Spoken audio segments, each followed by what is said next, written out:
Hey there, everybody. We need to talk about moral panic for a minute. Moral panic is something that goes way back. I would imagine the earliest televised version of moral panic I could think of would be probably reefer madness and the great fear surrounding the wicked weed that was going to make you a lunatic and kill people. Yeah, we watched Reefer Madness in junior high as like a joke for like an end of the year kind of movie, which is funny since it was shown as something serious at one time. It just goes to show how we've evolved, and moved past some of the bullshit we used to believe. But the irony is that even at the same time we watched that movie, cannabis was still a Schedule 1 substance which you could go to prison for. And to this day, in the federal statute, it still is. It's pretty sad. It's a very sad state of affairs. But there was a huge moral panic around cannabis. And the fears that black guys were going to get stoned and rape you were serious. People really believed this shit. And now we know that most stoners just hang out on their couch and probably don't want to do anything. But the fact being, in order to get people to stop using substances, they created fear campaigns. And really, they were based around completely misguided ideas about what cannabis really was. But moral panics continued.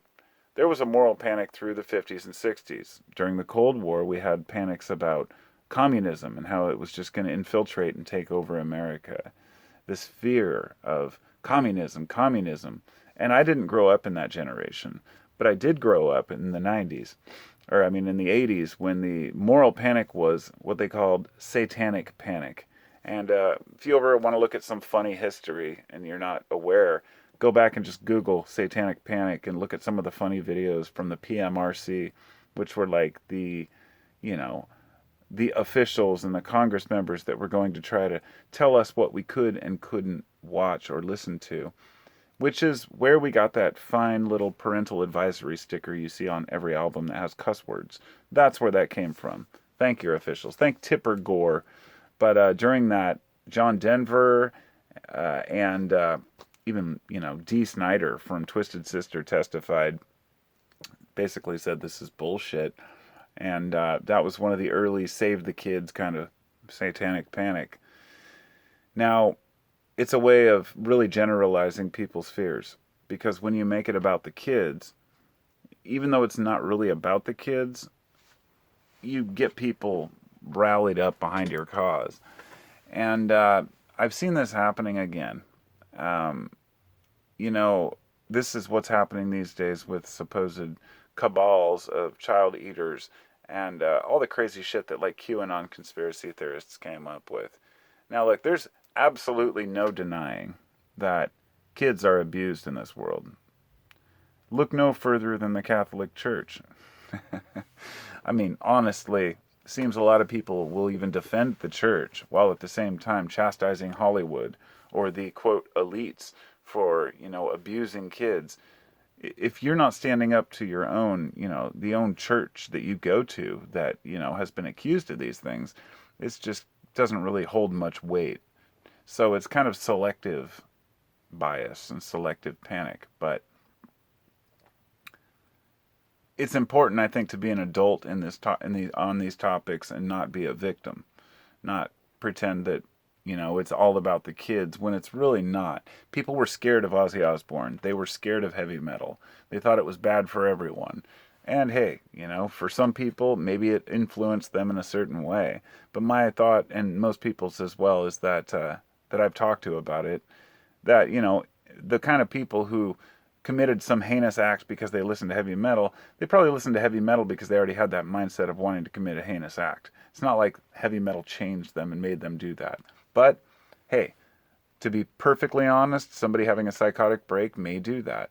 But back to the point here, the moral panic. You've got to know your fallacies. You've got to know when people are bullshitting. And the straight up truth is that some fears are completely unfounded. And I see this happening today, and I can see it from both sides.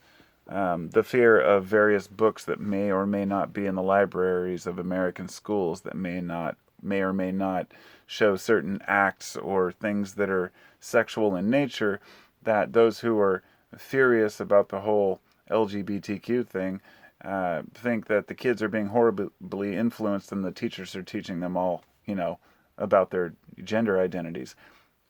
These things do happen in some classrooms, and they're being called out as they happen. Look, I'm reasonable. I don't mind if my teenagers talk to about sexual things, but yeah, I don't think third graders should be taught to talk about gender. It's stupid and it's pointless. But the big question is, how often is that happening? Is there a huge moral panic believing that everybody and all these teachers are indoctrinating our kids? Maybe they are.